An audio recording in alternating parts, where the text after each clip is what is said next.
On va prendre Néhémie 1. On va lire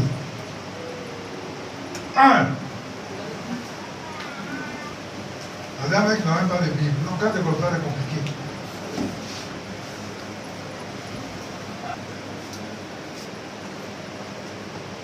Il va jusqu'à verset 4 et puis on va s'asseoir. Néhémie 1.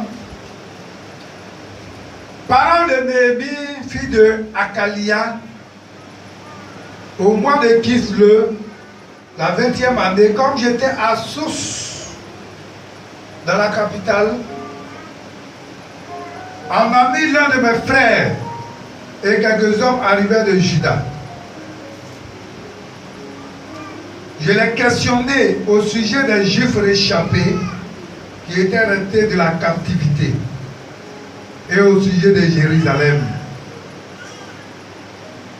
Il me répondit, ceux qui sont restés de la captivité sont là, dans la province, au comble du malheur et de l'opprobre. Les murailles de Jérusalem sont en ruine et ses portes sont consumées par le feu. Verset 4. Lorsque j'ai entendu ces choses, je m'assis, je pleurais. Je fus plusieurs jours dans la désolation. Je gênais et je priais devant le Dieu des cieux. Seigneur, bénis ta parole au nom de Jésus. Amen. On peut s'asseoir. Néhémie 2, versets 1 à 5. Au mois de 10 ans, la 20e année du roi Artaxerxès, comme le vin était devant lui, je pris le vin et je l'offris au roi. Jamais je n'avais paru triste en sa présence. Le roi me dit, pourquoi as-tu un mauvais visage? Il n'est pourtant pas malade. Ce ne peut être qu'un chagrin de cœur. Je fus saisi d'une grande crainte. Et je répondis au roi, que le roi vive éternellement. Comment n'aurais-je pas mauvais visage lorsque la ville où sont les sépulcres de mes pères est détruite et que ses portes sont consumées par le feu? Et le roi me dit, que demandes-tu? Je priais le Dieu des cieux. Verset 5. Et j'ai répondu au roi, si le roi le trouve bon, et si ton serviteur lui est agréable, envoie-moi en Juda, vers la ville des sépulcres de mes pères, pour que je la rebâtisse. Alléluia. Elle lit le verset 17 à 20.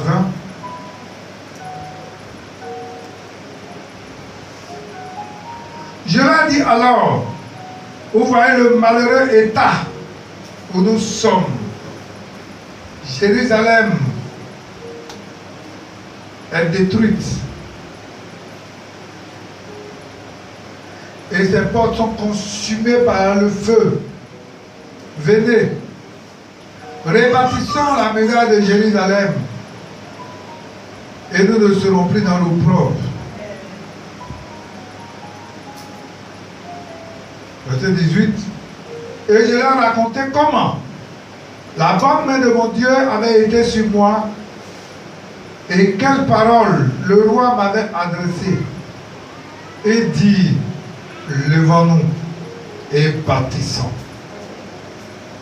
Et ils se fortifièrent dans cette bonne résolution. Verset 19. Sambala, le Ammonite, Tobika, le serviteur ammonite, et Geshem, l'arabe, en ayant été informés, se moquaient de nous et nous méprisèrent. Et dit, que faites-vous là? Où révoltez-vous contre le roi? Verset 20. Et il leur fit cette réponse. Le Dieu des cieux nous donnera du succès. Nous les serviteurs, nous ces serviteurs, nous nous lèverons et nous bâtirons. Mais vous, vous n'avez ni part, ni droit, ni souvenir dans Jérusalem. Seigneur, ta parole est bénie. Donne-nous l'intelligence de la comprendre. Au nom de Jésus. Amen. Alléluia. Amen. Bien-aimé, le livre de Néhémie relate le retour à Jérusalem d'un troisième groupe d'exilés. Donc Néhémie, là, ça raconte le retour à Jérusalem d'un troisième groupe d'exilés et la reconstruction de la muraille et le renouvellement de l'engagement que le peuple de Dieu prend envers l'Éternel. Donc quand vous lisez Néhémie, c'est de ça qu'il est question. Le livre de Néhémie parle du retour du troisième groupe d'exilés et de la reconstruction de la muraille de Jérusalem. Et à cette reconstruction, il faut ajouter le renouvellement de l'engagement du peuple de Dieu envers l'Éternel. Dis-moi Amen que je continue. Amen. Le contexte, il faut dire qu'en 722 avant Jésus-Christ, les Assyriens ont déporté les 10 tribus du Nord. On voyait quand, après la mort, après Salomon, la Bible dit que le royaume a été déchiré en deux, coupé en deux. Il y avait les 10 tribus du Nord et les 2 tribus du Sud. Quelles sont les 2 tribus du Sud? Vous pouvez voir ça dans 2 Rois 17. Prenez votre vous allez lire après. Dans 2 Rois 17, vous allez voir comment les Assyriens ont déporté les 10 tribus du Nord. Et en 605, entre 605 et 586 avant Jésus-Christ, ça a été maintenant, Dieu va faire quoi? Dieu va utiliser les Babyloniens pour piller, détruire et dépeupler Jérusalem. Donc il y a été deux déportations. En 722, quand vous lisez bien 722, c'est ça qui a fait que quand Dieu a dit à Jonas d'aller à Nénéve, il dit il ne va pas. À cause de ça. Parce que c'est ce peuple-là, les Assyriens, ils sont venus détruire, déporter les 10 tribus du Nord. Et à un moment donné, Dieu dit bon, il va frapper Nénéve. Il a dit mais c'est une bonne chose. Pourquoi tu veux que je parte annoncer pour que Nénéve puisse se repentir? Au contraire, Seigneur, il faut le faire. Alléluia. Donc, il a dit bien en 605 et 586, ce fut le cas maintenant des Babyloniens que Dieu va utiliser. Hein? Dieu va utiliser pour faire quoi? Pour piller, pour détruire. Et pour dépeupler Jérusalem. Vous pouvez voir cette histoire-là dans 2 Rois 25. À cause de quoi? À cause de l'infidélité du peuple de Dieu envers son Dieu. Donc, à cause de l'infidélité de ce Dieu-là, de ce peuple-là, pardon, envers son Dieu, Jérémie en avait parlé. Vous pouvez voir ça dans Jérémie 25, verset 11. Donc, Dieu avait pris le temps par Jérémie. Il a annoncé, les gens n'ont pas écouté. Dieu envoie Nebuchadnezzar pour venir piller Juda. Alléluia. Donc, tous ces exilés-là, la Bible dit que Dieu, à un moment donné, Dieu va éveiller la conscience d'un homme qu'on appelle Cyrus, un roi païen, et que Dieu va utiliser pour prendre un édit et qui va permettre que ce peuple-là revienne à Jérusalem. Donc, vous allez voir qu'il y a le retour là, c'est passé en 3 groupes. La déportation là, ça s'est passé en 2 groupes, 2 vagues. Mais le retour là, ça s'est passé en 3 groupes. Le premier groupe est venu avec Zorobabel. Donc le premier groupe est venu avec Zorobabel. Vous voyez tout ça, vous ne le voulez pas, non? Quelqu'un va te demander, ah, Santi, mais les gens qui sont partis en exil là-haut, le premier groupe là, ils sont venus à qui? Ils ne savent même pas de quoi on parle. Donc le premier groupe là a été conduit par Zorobabel En 538 avant Jésus-Christ. En 538 avant Jésus-Christ. Ça, c'est le premier groupe qui est venu avec Zorobabel. Maintenant, le deuxième groupe là, avec Esdras.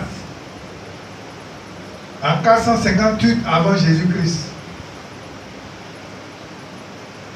Donc, le premier groupe avec Zorobabel. En 538 avant Jésus-Christ. Deuxième groupe avec Esdras. En 458 avant Jésus-Christ. Et puis le troisième groupe va venir à Néhémie, c'est en 445 avant Jésus-Christ. Donc, l'histoire de notre troisième groupe, le groupe de Néhémie. Mais, bien aimé, que Néhémie était quoi? Il était quoi? Les chansons du roi. Quand on dit les chansons là, c'est-à-dire c'est celui qui prend le vin, qui met dans la main du roi. Avant là, le vin ne doit pas finir dans la maison du roi. Le vin, ça ne doit pas finir. Pourquoi vous vous souvenez que quand Joseph était en prison, avec les chansons et le panetier, les chansons là, c'est lui qui donne le vin au roi. Le panetier lui s'occupe du pain. Hein? Et la Bible dit que le vin là ne doit pas finir dans la maison du roi. Et c'est ce qui fait que les chansons là, elle n'était pas en prison. Mais ça là, on l'a fait sortir. Donc les chansons en fait, c'est quelqu'un qui est, c'est-à-dire, c'est un des plats droits en fait du roi. Puisque quand le roi va manger, c'est toi qui dois servir le vin.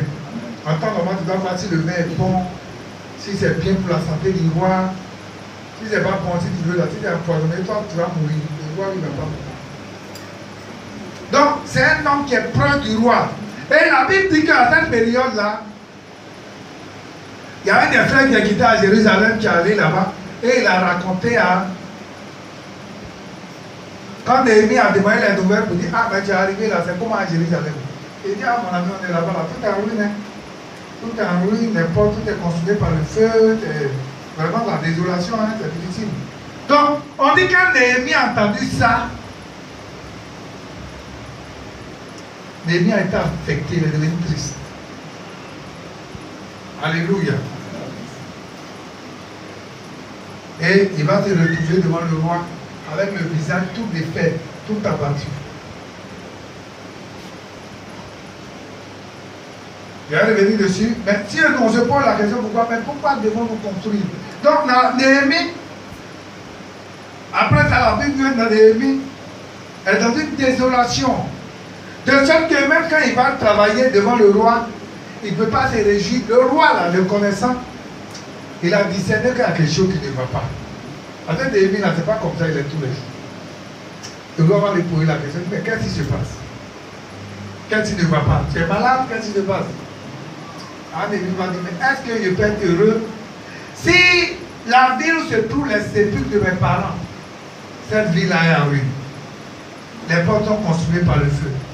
Comment, moi, en tant qu'humain, comment je dois être heureux pendant que mes pères, là, où la ville où se trouve les sépulcres de mes pères, est détruite? Donc, le roi va demander, mais qu'est-ce qu'on doit faire? Vous voyez, Dieu, quand Dieu fait quelque chose, il planifie toutes choses. Hein. Et c'est Néhémie va dire, non, moi, si le roi le permet, moi, je vais aller le bâtir. Je vais aller au moins arranger la vie de mes pères. Je vais arranger au moins la ville où se trouvent les sépulcres de mes pères. Pour que je revienne dans les meilleures conditions. Et le Seigneur va lui dire, le Seigneur va permettre. Et le roi va lui donner la permission de partir. Mais bien aimé, si on se pose la question, pourquoi devons-nous partir? Si on pose la question, vous allez voir que beaucoup ne pourront pas donner une bonne réponse. Mais la réponse, ça sera dans la Bible. On va dans AG. Il y en a qui pensent qu'on veut bâtir parce que bon, je me fais plaisir alors que Dieu ou bien bon. Non, hein. Je ne vais pas me faire plaisir. Si on cherche bénédiction là-bas, il y a une occasion pour être béni. Non, je vous dis en clair. C'est qui cherche bénédiction.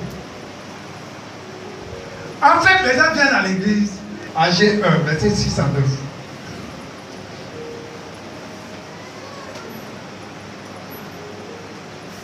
vous s'aimez et vous recueillez peu. Ceux ils font les affaires là, c'est ça. Maintenant ils font des affaires, mais malgré ça, ça ne marche pas. Il dit vous s'aimez beaucoup et vous recueillez peu. Vous mangez et vous n'êtes pas rassasié. Vous buvez et vous n'êtes pas désaltéré. Vous êtes vêtus et vous n'avez pas chaud. Le salaire de celui qui est à gage tombe dans un sac percé. Ainsi parle l'Éternel des armées. Considérez attentivement vos voies. Vous voyez comment on écrit ici, non? Vos voies ici. Voies. Montez sur la montagne, apportez du bois et bâtissez la maison. J'en aurai de la joie et je serai glorifié, dit l'Éternel. Verset 9. Vous comptiez sur beaucoup et voici vous avez eu peu.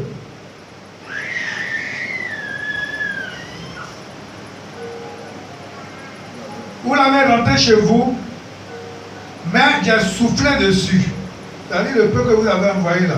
Vous avez fait rentrer chez vous, mais j'ai soufflé dessus. Pourquoi? Dit l'Éternel des armées. À cause de ma maison qui est détruite.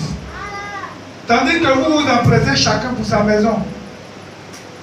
Ça veut dire quoi? Tout ce qu'on a lu. L'Éternel dit qu'on se lève le matin là. Alain se lève à 4 h du matin, ça va au travail. On va vendre. On fait tout ça là. Et puis pendant qu'on cherche à amasser, on cherche à avoir l'argent, on cherche à payer des habits, on cherche à faire tout ça, la maison de Dieu est dans la rue. L'œuvre de Dieu là, on abandonne. L'Éternel dit qu'on fait ça là. Tout ce qu'on cherche là. Ouais, il dit vous cherchez, mais on n'est pas rassasié. On mange, mais on n'est pas rassasié. C'est-à-dire tout ce qu'on fait là, on ne reçoit rien en retour. Parce que Dieu n'est pas content. Donc si nous voulons, il dit quoi? À cause de ma maison qui est détruite. C'est vrai, dans notre contexte, on va dire si la maison est détruite, la maison n'est pas détruite. Mais est-ce qu'on a un temps? On n'a pas de temps. Chacun ne se soucie pas de ça. Mais chacun ne se soucie de ce qu'il veut. Chacun se soucie de ce qu'il doit apporter comme habit. De quelle pommade on doit mettre, de ceci, de cela. Mais en réalité, Dieu là, il est au 10e plan. C'est-à-dire, on ne cherche même pas à mettre Dieu même en deuxième position, bien temps, il est. Non, non, non, non. Le Seigneur, après, on va voir. C'est ça qui est la question. Donc, si nous devons bâtir, il dit quand nous allons nous soucier de sa maison, en retour, là, mais il va faire quoi? Il va nous bénir. Donc, si nous voulons être bénis par le Seigneur, dans nos plans que nous faisons là, on doit inscrire le Seigneur dedans. C'est pas mal de bénir le Seigneur parce que, vous savez, généralement les messages comme ça, la plupart des églises, on fait venir quelqu'un pour prêcher. Parce que quand tu es l'homme de Dieu établi sur l'église, d'ailleurs, on n'est pas inscrit dans ton programme, ça sera difficile. C'est vraiment quand je vois des hommes qui sont assis dans les maisons, ça dit qu'ils ne croient pas au Seigneur. Bon, il n'est pas assis dans des fétiches sur lesquels ils comptent. Mais moi, je me pose des questions, je me dis, mais attends. Ça dit, c'est une vie inutile. Une vie que tu mènes sans le Seigneur, ça dit, c'est comme si tu es dans une barque seule. Et puis tu es sur l'eau, en train de pêcher. Ça dit, il n'y a pas quelqu'un qui est là pour dire, si tu dois te noyer là, on peut t'aider. Ça dit, si tu es arrivé au milieu de tes renversés, là, c'est fini. Mais quand tu es dans le Seigneur, là, même si tu es en train de faire une telle pêche, le Seigneur est avec toi. Donc, comment je vois quelqu'un qui marche sans le Seigneur, qui se dit qu'il compte sur ta propre force. Il y en a même qui ne comptent pas sur leur propre force. Hein. Ils ne comptent pas sur quelqu'un, ils n'ont pas de parents comme moi ici. Les filles sont là comme ça. Mais moi, souvent, je m'assois et je me demande, je dis, mais attends. Je ne comprends pas. C'est pourquoi je vais te dire, bien aimé, si tu ne peux pas mettre le Seigneur au centre de ce que tu fais, tu es en train de perdre ton temps. Tu es en train de perdre ton temps. Vous voyez, il dit, si nous voulons que le Seigneur nous bénisse, voilà la clé de la bénédiction qu'il nous donne. Par exemple, faire la dîme, même qu'on paye avec qui pensent qu'ils font tout d'efforts. Dîme là, ils ne donnent pas la dîme, c'est considéré comme voleur. Mais ce qu'on doit faire pour que le vie avance, c'est les actions qu'on pose, les dons qu'on fait, pour que le vie avance. Ça veut dire qu'il y a quelqu'un qui commence à faire des offrandes, et puis il n'est pas dit d'autres offrandes ici, on vient donner 100 francs. Souvent même là, les enfants écoles de dimanche donnent plus que des grandes personnes ici. Depuis même que 500 est arrivé même là. Il y a des gens même là. Mais comment le faire et à quel moment le faire? C'est là où on est en train de voir. Tout part de quoi? Tout part d'une vision. Pour le laisser là. Part d'une vision. Cela. Non. Vision. Une vision. Vous voyez, la dernière fois, il y a la vision. Cela va produire quoi? C'est ce qui a fait Néhémie. Vous voyez, Néhémie, quand il a eu la vision, on dit que ça produit une tristesse en lui. Lorsqu'on lui a dit, voilà ce qui se passe, tout est en ruine, les murs sont en ruine, et tout ça, la muraille est en ruine, on dit qu'il est tombé dans une tristesse. Il s'est dit, mais tiens, pourquoi c'est comme ça? Alléluia. Donc vous voyez qu'il tombe dans une tristesse. Ça a produit une tristesse en lui. Parce que l'objectif c'est de quoi? Il avait le souci de voir l'œuvre du Seigneur avec de l'avant. Vous voyez, quand tu n'as pas le souci là, même si tu es là, on te dit, bon, il y a temple là, et ça, ou bien quoi, ou bien. Là, on te dit, mais ça fait quoi?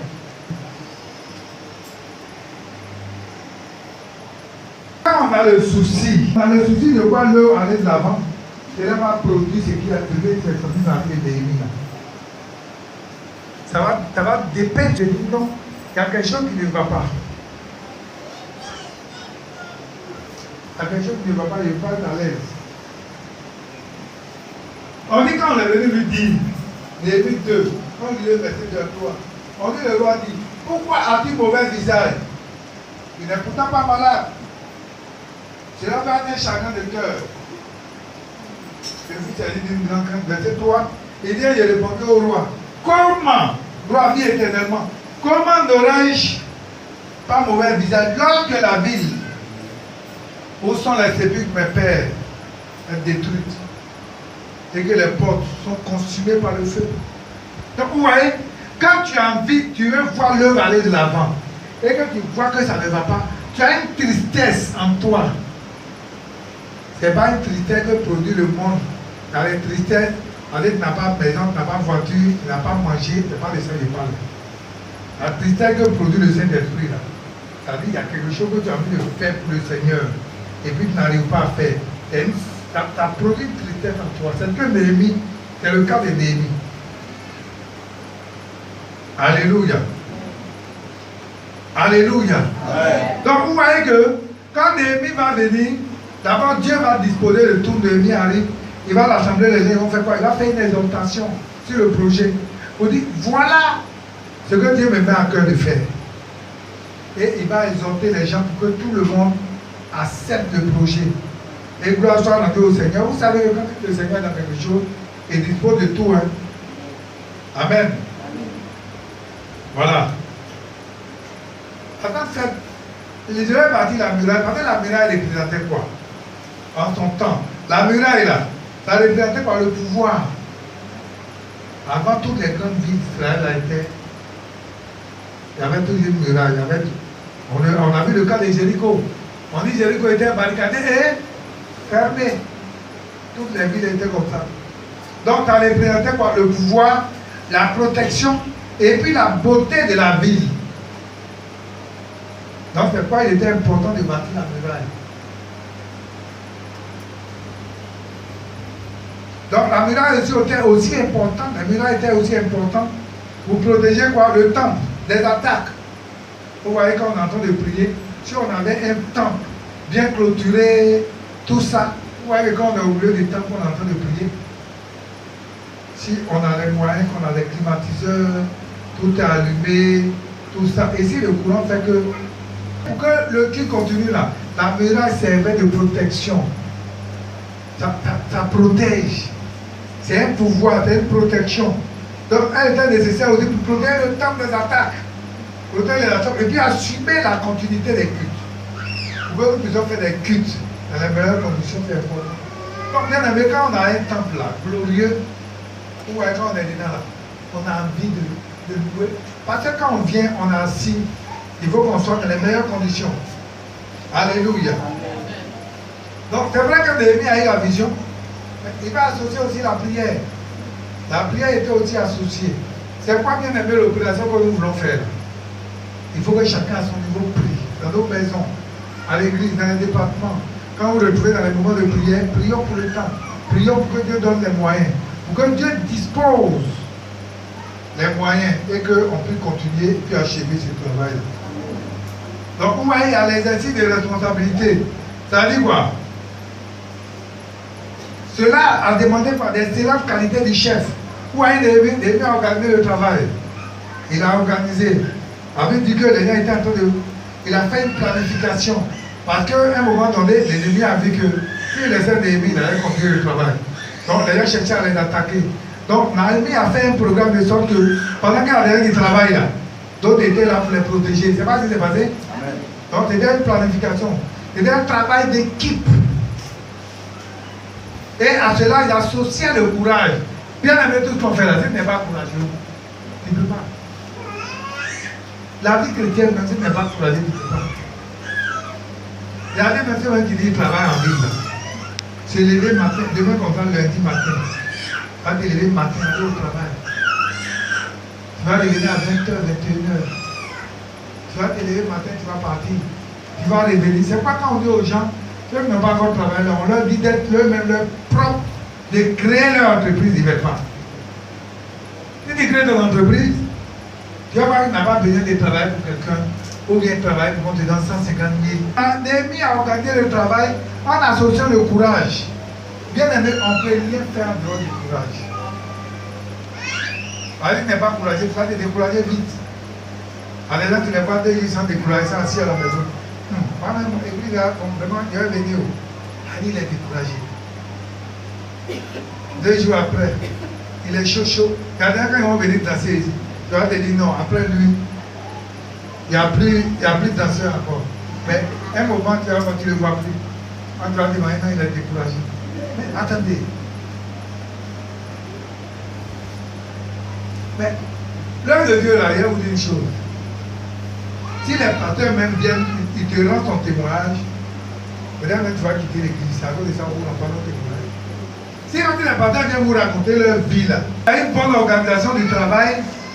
Le travail a été bien organisé. Il y avait la persévérance, comme je l'ai dit, le courage. Et la confiance de Dieu aussi ne supprime pas l'effort. Vous voyez ce monde-là, Dieu va faire encore. Dieu va faire, oui, il fait toujours. Mais comme Dieu fait là, on doit associer à ce que Dieu fait là l'effort. Nous, on doit faire des efforts. On ne peut pas dans une maison, on va dormir jusqu'à 8 heures.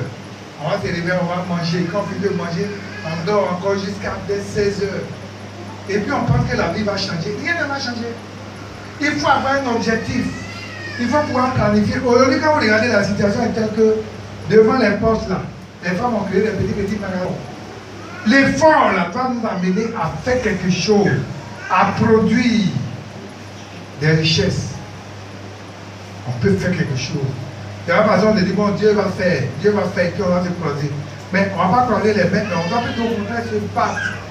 Pour que Dieu puisse, quand Dieu voit l'effort que nous sommes en train de faire, Dieu puisse bénir le travail que nous sommes en train de faire. Alléluia. Mais il ne faut pas aussi oublier que quand Néhémie a commencé à travailler, il y a eu des problèmes au cours des travaux. Il y a eu quoi? Le mépris. Là, il faut dire aussi, là, il peut construire l'église. Les calomnies, les menaces, les adversaires. Le diable a fait quoi? Je vous ai dit ici à la veille que le diable utilise un instrument, la peur. La peur, là, une fois il a été intimidé à la peur, tu es dans ton coin. Ah, mais ça, là même, il a fait si ça va marcher. Est-ce qu'il a fait si ça va tomber? Est-ce que. Et puis, comme tu as peur, tu es assis là, tu n'entreprends rien. Mais il y a vous dire une chose.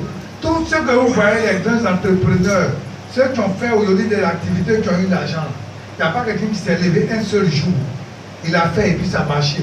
Il y en a qui ont fait, c'est tombé. Ils ont repris, c'est tombé. Ils ont repris encore, c'est tombé. Ils ont repris, ils ont tombé. Ils ont fait jusqu'à, et puis un peu. Et puis un matin, tu as vu que la chose a plus fort. Tout ça, c'est le courage.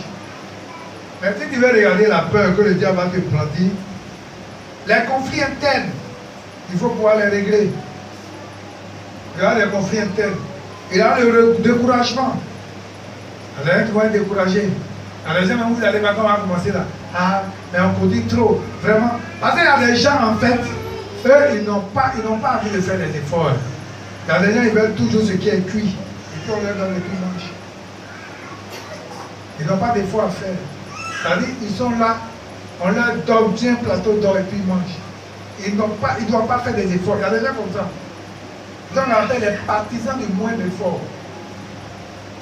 Sinon, si qu'un homme ou une femme, si tu es un homme qui aime faire des efforts, tu vas voir que toutes les situations qui se présentent à toi, là, il va te battre. Et tu vas pouvoir réussir à sortir de là. Dis-moi Amen que je continue. Amen.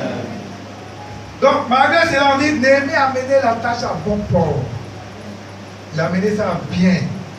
Les gens se sont levés par la distraction, par l'intimidation. Les moqueries, on dit, c'est quelque chose que vous êtes en train de faire là. Vous allez voir ça, ça va s'écouler. Vous êtes en train de vous rébeller contre l'empereur. Et ils ont utilisé tous ces moyens-là pour pouvoir faire arrêter les plans.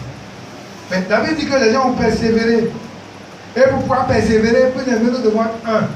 Si on n'est pas un, s'il n'y a pas l'unité au milieu de nous, le diable va susciter les gens qui vont venir nous distraire. On ne doit pas compter sur des moyens intérieurs. On ne doit pas compter sur notre propre force. On doit être soudés et malgré les distractions du diable, on doit regarder dans la même direction. On se dit ce que nous avons commencé là. Vous avez vu, il y a eu âgé. Si nous voulons être bénis, bien aimé, voilà l'occasion pour que nous soyons bénis. Et vous allez voir que si on est disposé, on est unis, et qu'on continue jusqu'à la fin, on sera fiers. Aujourd'hui, ceux qui ont fait le temps dont je parlais là. Parce que le Seigneur ne va pas descendre de lui-même pour faire quelque chose.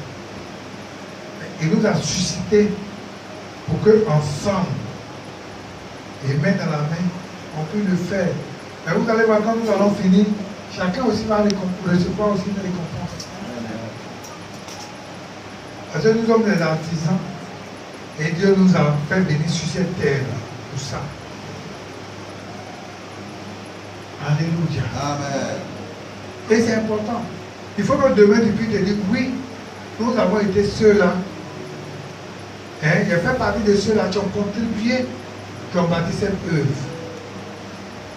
Et à partir de là, quand nous allons déployer, vous allez voir que quand on a dit qu'on a une conférence, on avait une convention, on a ceci, on a cela, on se retrouve, on est fiers. Parce que le Seigneur aussi, il est fidèle. Et quand nous serons en train de faire ça, vous allez voir qu'il y a des portes que le Seigneur va ouvrir. Dieu là, il est toujours dans les frères conventionnels. Amen. C'est pas que nous ne devons pas négliger les frères conventionnels. Les frères commandements, c'est 25, 5 francs, 10 francs qu'on va mettre ensemble. Vous voyez, si deux personnes, on enlève 10 francs, 10 francs, 10 francs, quand on va mettre là, on va dire ça perd 10 francs. Chacun va se rendre compte que celui qui a entendu, c'est insignifiant. Mais comme on a mis ensemble, on a réussi à faire quelque chose. C'est le système des tontines. Pour qu'ensemble, on va mettre sur pied un comité de gestion. Et on va faire le point chaque fois. La liste aujourd'hui, quand on va commencer aujourd'hui. La prochaine fois qu'on va faire, on va faire le point. On va dire la prochaine fois, voilà ce qu'on va faire. Et c'est ta fidélité là qui compte. Même si tu es là, on t'a affecté. La dernière fois, ils sont affectés, la compagnie d'église, il parle même que tu as l'argent, tu vas faire des ta part. La dernière fois, il a fait des études à l'étranger. Je ne sais pas d'où il vient là. Il ne sait pas où il va. C'est pourquoi il y a des gens, même quand ils sont bénis, ils oublient qu'ils ont souffert. Et que peut-être c'est par quelqu'un qui a été une bénédiction, quelqu'un qui a été un Samuel, quelqu'un qui a été, comment il peut appeler ça? qui a été là pour leur donner l'orientation. Voyez Samuel là, c'est lui qui a donné l'orientation à Saül. Hein. C'est lui aussi que tu as tiré pour venir moins David. Donc, en fait, quand il parle de Samuel, c'est quelqu'un qui a été là pour te donner l'orientation. Et puis il a dit fais ça. Et puis quand tu as fait là, Dieu a béni. Mais on n'oublie pas ces gens de personnes. Le Seigneur nous aide à comprendre que cette opération que nous allons faire, ce n'est pas pour moi. Et tout le monde doit donner sans exception